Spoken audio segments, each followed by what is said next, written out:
ang matinding parusa dito kay Senador Escudero. Nako, ay hindi na ako nakatiis itong ating kasalukuyang Pangulong Bongbong Marcos. Alright, welcome back to my YouTube channel. I'm Andy's Vlog.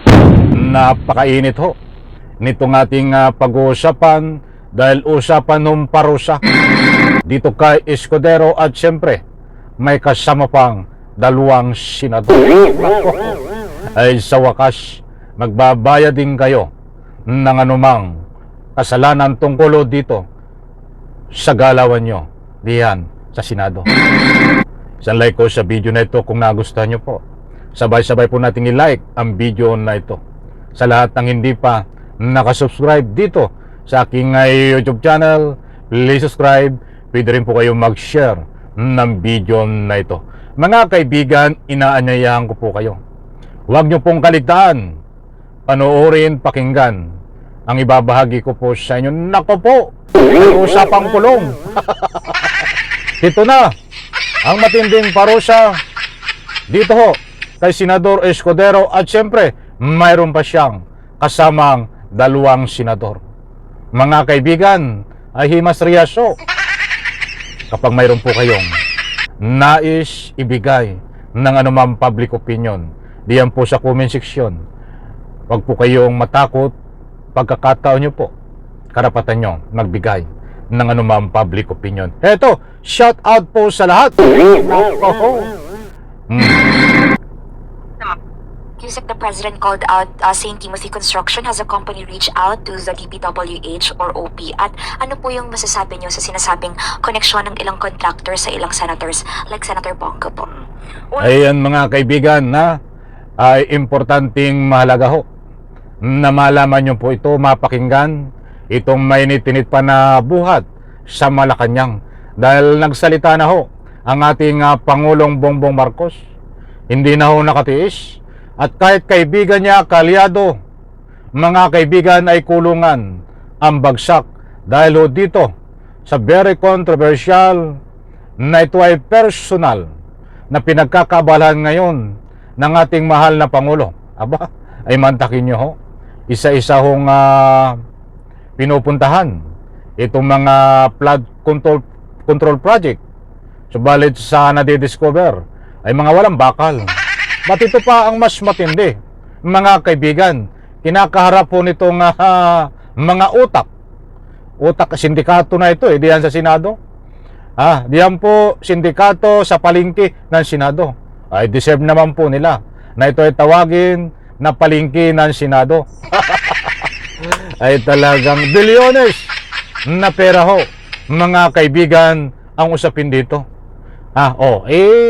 Bibigyan po natin ng full commentary dahil dito ay mayroon na pong kaparusahan na ibibigay ang ating mahal na Pangulo dito kay Escudero at mayroon pa siyang dalawang senador na paparusahan. Abay, tatlo ito sama-sama sa kulungan. Ito. Sa tanong ay tinanong po natin si Secretary Bonoan, hindi pa po nag-reach out ang St. Timothy. At patungkol naman po doon sa mga top 15 contractors na di umano may kaugnayan sa mga senador, katulad ni Senator Bongo, paiimbestigahan naman po ito. Katulad na sinabi ng Pangulo, malapit man, kaibigan man, malapit sa kanyang puso, kung nakakasama sa mga anomalyang katulad nito, ito po ay paiimbestigahan at pananagutin ang dapat managot. Ayun, maliwanag po. Paiimbestigahan at mananagot ang dapat managot.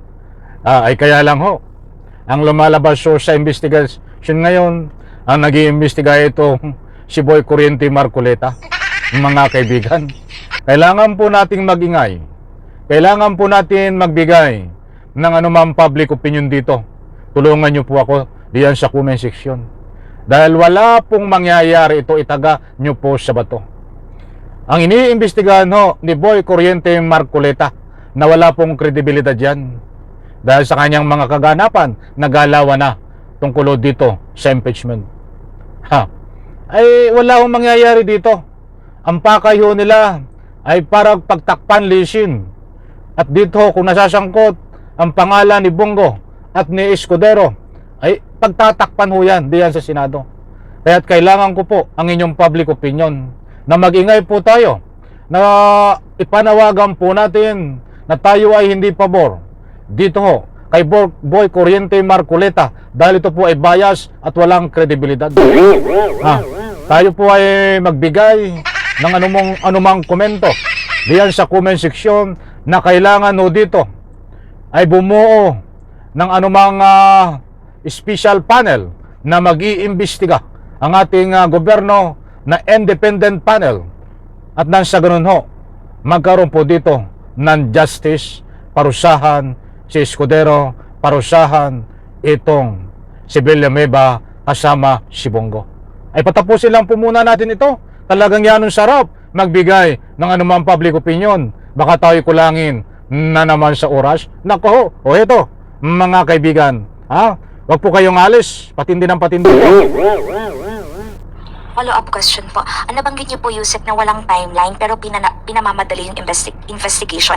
Can the palace assure that there will be a conclusion sa mga investigation or may maparurusahan before the president term ends? Thank you po. Yan po ang gagawin po ng Pangulo. Sa kanyang pag-iimbestiga, kinakailangan po na may managot. At ninanais din po niya na makumpleto ang bawat ebidensya. Mahirap magturo lamang nang hindi mapapatunayan. Magsasayang lamang po ng oras. Kaya kinakailangan po ng Pangulo ng masinsinang pag-iimbestiga patungkol dito. Ayan mga kaibigan, nako ho, aktay ka ngayon.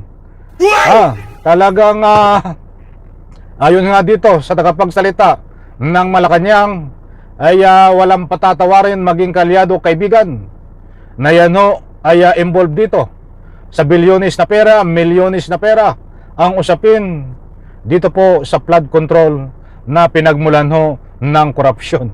Ay marami ho nagbuwis na ng buhay diyan sa flood na yan, sa baha.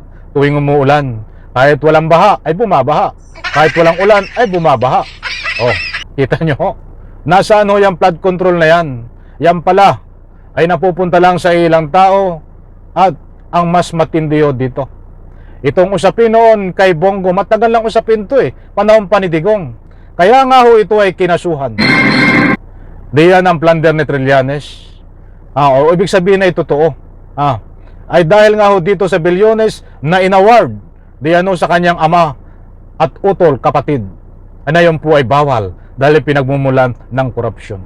Ngayon ho, ay yan ang pinaglalaban ng ating gobyerno at personal na nag-iinspeksyon ang ating kasalukuyang Pangulong Bongbong Marcos. Ang sabi nga niya, ay ito ay illegal, ang kamag-anak mo ay bibigyan mo ng kontrata kapatid dahil nagmumula ang korupsyon. Kaya dito ay maliwanag sa binahay ko po sa inyo. Walang sasantuhin, pananagutin ang ating kasalukuyang Pangulong Bongbong Marcos. Paparusahan si Bongo, paparusahan itong si Senador Escudero, paparusahan si Villanueva dahil sila pong tatlo ay identify na nagkaroon po ng anomalya, bawal na transaksyon na nagkaroon po ng dahil sa bawal na transaksyon ay malawakang korupsyon ang resulta. Mga kaibigan, ang tanong, ang ating Pangulo ay porsigido na parusahan si Escudero, porsigido na parusahan si Bongo, porsigido na parusahan itong si Villanueva.